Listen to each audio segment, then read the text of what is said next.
Psychological classification is based, as are anatomical classifications, on the determination of a small number of irreducible and fundamental characteristics.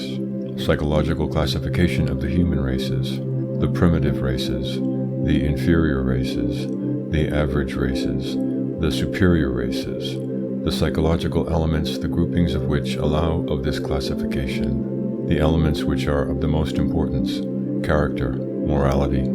The intellectual qualities are modifiable by education. The qualities appertaining to character are irreducible and constitute the unvarying element in each people. Their role in history. Why it is impossible for different races to understand and influence one another.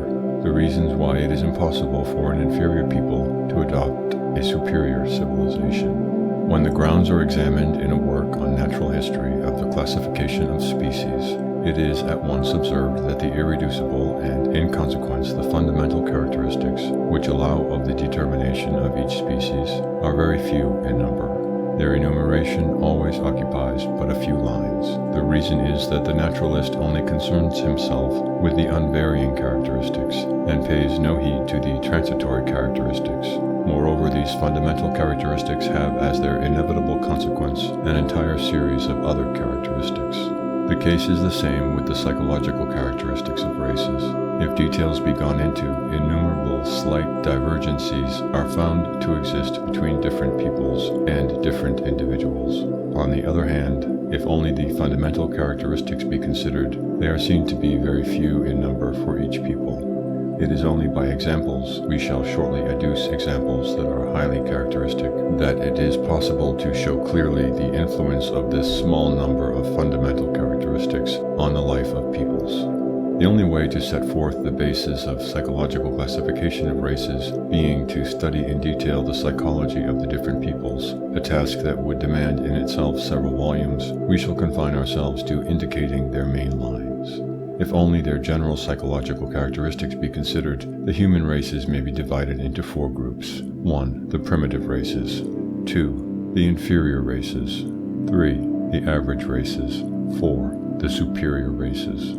The primitive races are those in which no trace of culture is met with. They have remained in that state bordering on animality which was traversed by our ancestors of the age of stone instruments. The Fuegians and the Aboriginal Australians are examples in point. Above the primitive races are found the inferior races, represented more especially by the Negroes. They are capable of attaining to the rudiments of civilization, but to the rudiments only. They have never been able to get beyond quite barbarian forms of civilization, even when chance has made them the heirs, as at St. Domingo, of superior civilizations. Above the primitive races are found the inferior races, represented more especially by the Negroes. They are capable of attaining to the rudiments of civilization, but to the rudiments only. They have never been able to get beyond quite barbarian forms of civilization, even when chance has made them the heirs, as at St. Domingo, of superior civilizations. Among the average races, we shall place the Chinese, the Japanese, the Mongolians, and the Semitic peoples. In the case of the Assyrians, the Mongolians, the Chinese, and the Arabs, they have created high types of civilization which only the European peoples have been able to surpass. Only the Indo-European peoples can be classed among the superior races. Both in antiquity at the epoch of the Greeks and Romans and in modern times, they alone have been capable of great inventions in the arts, the sciences, and industry. It is to them that is due the high level reached by civilization at the present day. It is they who have discovered steam and electricity. The least developed of these superior races, the Hindus in particular, have risen to a level in the arts, letters, and philosophy to which the Mongolians, the Chinese, or the Semites have never been able to attain. No confusion is possible between the four great divisions we have just enumerated. The mental abyss that separates them is evident. It is only when it is desired to subdivide these groups that the difficulties begin. An Englishman, a Spaniard, or a Russian belong all of them to the division of superior peoples. But it is a matter of common knowledge that the differences between them are very great. To determine these differences with precision, it would be necessary to take each people separately and to describe its character. This is the course we shall shortly follow in the case of two of these peoples, in order to give an application of the method and to show the importance of its consequences. For the moment, we can only indicate very summarily the nature of the principal psychological elements which allow of the differentiation of races. Among the primitive and inferior races, and to find such races, it is not necessary to go to the pure savages, since the lowest strata of the European societies are homologous with the primitive men.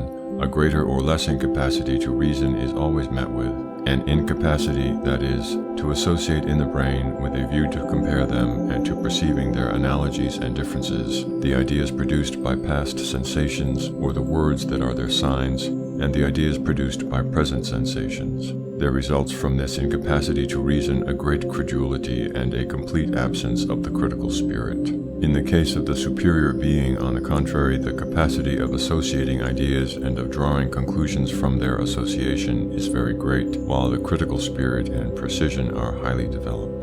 The inferior races further display but an infinitesimal power of attention and reflection. They possess the spirit of imitation in a high degree, the habit of drawing inaccurate general conditions from particular cases, a feeble capacity for observation and for deriving useful results from their observations, an extreme mobility of character, and a very notable lack of foresight. The instinct of the moment is their only guide. Like Esau, the type of the primitive being, they are inclined to sell their birthright for a mess of pottage. When man is capable of weighing his future against his immediate interest, of giving himself a goal and pursuing it with perseverance, he has realized a considerable progress. The incapacity to foresee the distant consequences of acts and the tendency to be guided solely by the instinct of the moment condemns the individual as well as the race to remain forever in a very inferior state. It is only in proportion as they are able to dominate their instincts, in proportion, that is, as they acquire willpower and in consequence empire over themselves, that peoples can understand the importance of discipline, the necessity of sacrificing themselves to an ideal, and of raising themselves to a civilized state. Were it required to measure by a single standard the social level of peoples in history, I should be disposed to take as standard the degree of their aptitude for dominating their reflex impulses. The Romans in antiquity, the Anglo-Americans in modern times, represent the peoples who have possessed this quality in the highest measure. It has largely contributed to assure their greatness. It is by their general grouping and their respective development that the various psychological elements just enumerated form the mental constitutions which allow of the classification of individuals and races. Certain of these psychological elements appertain to character and others to intelligence. The superior races are distinguished from the inferior races by their character, as well as by their intelligence, but it is more especially by their character that the superior races are distinguished from one another. This point has considerable social importance, and it deserves to be clearly established. Character is formed by the combination in varying proportions of the different elements, which psychologists are accustomed at the present day to designate by the name of sentiments.